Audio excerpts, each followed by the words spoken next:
Hello दोस्तों, स्वागत है आप सबको मेरे इस यूट्यूब चैनल पे। आई होप आप लोग अच्छे होंगे और आपकी तैयारी बहुत अच्छी चल रही होगी। तो आज हम लोग इस वीडियो में जानने वाले हैं भारत में राज्यों का पुनर्गठन। ये भारत में राज्यों का पुनर्गठन का टॉपिक नंबर 2 है। टॉपिक नंबर 1 में मैंने बहुत अच्छे से कॉन्सेप्चुअल चीजें बताया। आप लोग उस वीडियो में जाइए ताकि आपको इसकी जो भी पृष्ठभूमि बनी है वो समझ में आए। चलिए, तो आज हम लोग इस वीडियो को शुरू करेंगे। इस वीडियो में जानेंगे कि भारत में किस तरह से राज्यों का पुनर्गठन हुआ। भारत में जो अभी फिलहाल में जो वर्तमान में 28 राज्य और 8 केंद्र शासित प्रदेश है, वो सभी 28 राज्य और 8 केंद्र शासित प्रदेश कैसे बने, किस तरह से देखेंगे कि आंध्र प्रदेश का गठन होता है, फिर गुजरात महाराष्ट्र से कैसे अलग होकर अलग अलग राज्य बनते हैं। साथ में देखेंगे गोवा पर जो पुर्तगाली था वो अपना अधिकार छोड़कर भारत में कब उसे मिलाया गया। साथ में ये भी जानेंगे कि नागालैंड का गठन कब हुआ, सिक्किम कब बना, है ना। उस तरह से झारखंड, छत्तीसगढ़ और तेलंगाना। फिर देखेंगे हम लोग जम्मू कश्मीर और लद्दाख कैसे राज्य से हटाकर केंद्र शासित प्रदेश बनाएंगे। तो ये सभी चीजें इस वीडियो में हम लोग देखने वाले हैं। आप लोग बने रहेगा। आई होप आप लोग इस वीडियो को एंजॉय कीजिएगा और अपने एग्जाम के लिए कारगर साबित होगा। तो चलिए शुरू करते हैं। देखते हैं कि भारत में राज्यों का पुनर्गठन। तो कि जब भारत को अंग्रेज छोड़कर गए, भारत जब आजाद होता है तब भारत कई छोटे छोटे भागों में विभाजित था, है ना। फिर सरदार वल्लभ भाई पटेल आते हैं और उन्होंने भारत में राज्यों का पुनर्गठन किया, यानी भारत में राज्यों को एकीकृत किया। उसके बाद हर एक राज्य में, हर एक क्षेत्र में अपने भाषा के आधार पर आंदोलन होने शुरू हो गए। तो हम लोगों ने देखा कि भारत सरकार द्वारा उस समय दो कमेटी का गठन किया गया। पहला एस्केधर कमेटी था जो भारत का भाषाई आधार पर राज्यों के पुनर्गठन से संबंधित था। ठीक है, उन्होंने भी भाषाई आधार पर राज्यों के गठन को मना कर दिया। उसके बाद देखें कि जेपी कमेटी आता है, वो भी भाषाई आधार पर राज्यों का पुनर्गठन को मना कर देता है। उसके बाद आंदोलन और भी उग्र होने लगता है राज्यों को लेकर, भाषाओं को लेकर। सबसे ज्यादा उग्र आंदोलन होता है तेलुगु भाषी क्षेत्र यानी तमिलनाडु के एरिया में, है ना।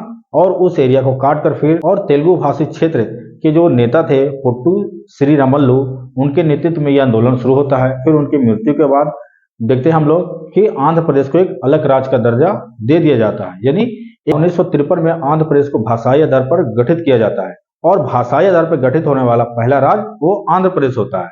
उसके बाद देखिए भारत सरकार ने जो 1953 में भारतीय संसद द्वारा, ठीक है, उस समय जो 1953 में भारतीय संसद था, है ना, उस समय आंध्र प्रदेश को अलग राज्य का गठन कर दिया, यानी भाषाई आधार पर गठित होने वाला पहला राज्य आंध्र प्रदेश था 1953 में। वो भी तेलुगु भाषी क्षेत्र था। एग्जाम में बहुत बार क्वेश्चन पूछे गए हैं कि भाषाई आधार पर गठित होने वाला पहला राज्य कौन है, तो वो आंध्र प्रदेश है। अब देखिए, तो आंध्र प्रदेश का गठन जैसे हुआ तो और भी जितने भी भारत के क्षेत्र थे वहां पर भी भाषाई आधार पर गठित राज्य के लिए आंदोलन चल रहा था। तो सरकार ने साथ साथ में एक राज्य पुनर्गठन आयोग भी गठित किया, जिसे फजल अली आयोग भी कहते हैं। इसका गठन 1953 हुआ।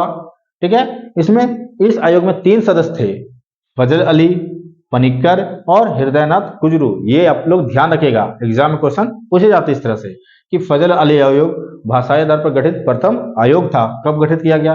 53 में। इसमें कितने सदस्य थे? तो 3 सदस्य थे, फजल अली, एम पनिक्कर और हृदयनाथ कुजरू। ठीक है, इन्होंने 2 साल बाद, लगभग 2 साल बाद, यानी 1955 में भारत सरकार को रिपोर्ट दिया। ठीक है, इन्होंने पूरा मुआयना किया राज्यों का और फिर उन्होंने बोला कि भारत में 16 राज्य और 3 केंद्र शासित प्रदेश बनाए जाएं।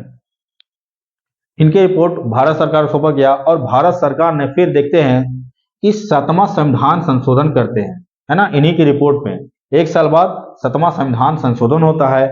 और उस समय देखे हम लोग कि भारत में 4 प्रकार के राज्य थे, है ना। राज्य को 4 भागों में बांटा गया था, ए बी सी डी। मैंने पिछले वीडियो आप लोगों को बहुत डिटेल तरीके से बताया है। तो ये ए बी सी डी राज्यों का गठन जो था इसको समाप्त कर दिया गया और भारत सरकार ने जो भी रिपोर्ट फजल अली आयोग दिया था इसमें संशोधन करते हुए 14 राज्य और 6 केंद्र शासित प्रदेश बनाए गए। ठीक है, तो इस तरह से क्वेश्चन पूछे जाते हैं कि राज्य पुनर्गठन आयोग के लिए केम्बा संविधान संशोधन किया गया।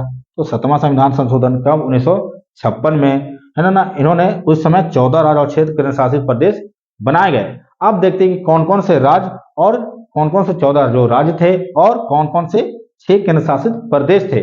तो वो इस तरह से है, बिहार, वेस्ट बंगाल। आप लोग साइड में देखिएगा, यहाँ पर एक लिस्ट आ रहा होगा राज्यों का और यूटी का। तो बिहार है, वेस्ट बंगाल है, राजस्थान है, कर्नाटक, केरल। तो इस तरह से हम लोग देखे।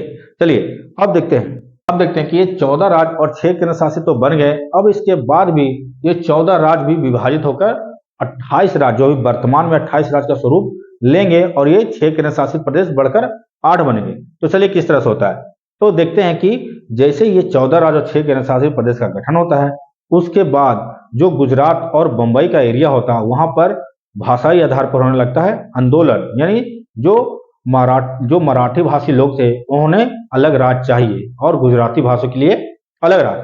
तो 1960 में वहां पे संशोधन करके गुजरात और महाराष्ट्र को अलग कर दिया गया। ये ध्यान रखेगा कि गुजरात का गठन कब किया गया, महाराष्ट्र का 1960 में। ठीक है, गुजरात में गुजराती भाषी लोग रहेंगे जो पश्चिमी क्षेत्र था, और महाराष्ट्र में मराठी भाषी लोग रहेंगे।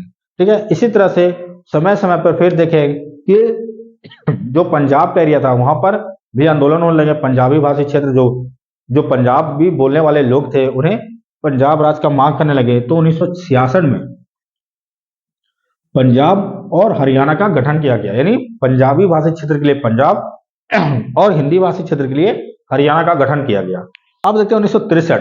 तो सन 1963 में नागालैंड राज्य का गठन हुआ, यानी नागालैंड स्वतंत्र राज्य बना। ठीक है, मैं इस तरह से यहां पर आपको चलिए अब देखते हैं 1972 में। तो 1972 में चलिए अब देखते हैं 1971। तो 1971 में फिर हिमाचल प्रदेश का गठन होता है। ठीक है, ये सभी आप लोग चीजें याद रखिएगा, एग्जाम में डायरेक्ट क्वेश्चन पूछ लिया जाता है। तो 1971 में हिमाचल प्रदेश का गठन होता है। 1972 में तो यहाँ पर 3 राज्य का गठन होता है। 1972 में तीनों पूर्वोत्तर राज्य हैं, मेघालय, मणिपुर और त्रिपुरा। मेघालय, मणिपुर, त्रिपुरा गठन कब होता है, 1972। 1975 में सिक्किम का गठन होता है। सिक्किम, बहुत बार क्वेश्चन पूछा गया है कि भारत का 22वां राज्य कौन बनता है, सिक्किम। केमा संविधान संशोधन, तो 36वां संविधान संशोधन 1975 में। 87 में फिर 3 राज्य का गठन होता है, मिजोरम, अरुणाचल प्रदेश और गोवा। तो इस तरह से राज्यों का पुनर्गठन हो गया। अब देखते हैं कि सन 2000 में, तो सन 2000 में 3 राज्यों का गठन होता है।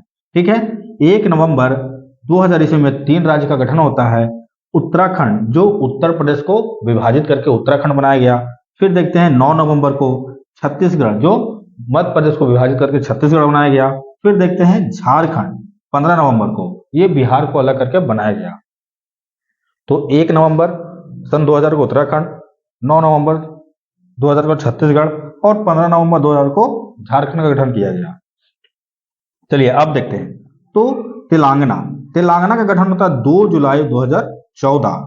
2 जुलाई 2014 को आंध्र प्रदेश को विभाजित करके, जो भाषाई दर पर गठित हुआ था प्रथम राज्य आंध्र प्रदेश, उसे भी विभाजित करके एक अलग राज्य यानी तेलंगाना का गठन किया गया। कब, 2 जुलाई 2014 को। ठीक है, अब इसके बाद देखिए जो पूरा जम्मू कश्मीर और लद्दाख 2 अलग अलग केंद्र शासित प्रदेश बना, तो ये बनता है 31 अक्टूबर 2019। यानी 31 अक्टूबर 2019 को जम्मू कश्मीर को 2 भागों में विभाजित करके लद्दाख और केंद्र शासित लद्दाख और जम्मू कश्मीर यानी 2 केंद्र शासित प्रदेश बनाए गए। वही देखिए हम लोग कि 26 जनवरी सन 2020 को दमन दीव और दादरा नगर हवेली, जो अलग अलग केंद्र शासित प्रदेश थे, उन्हें एक कर दिया गया, है ना। तो पूछेगा कि दमन दीव और दादरा नगर हवेली को कब जोड़ा गया, तो 26 जनवरी 2020 इसे एक केंद्र शासित प्रदेश बनाए गए। तो इस तरह से हम लोग देखें, वर्तमान में भारत में 28 राज्य और 8 केंद्र शासित प्रदेश बनाए गए हैं। तो इस तरह से हमारा वीडियो पसंद आए तो वीडियो को लाइक कीजिएगा, सब्सक्राइब कीजिएगा और ज्यादा शेयर कीजिएगा। धन्यवाद।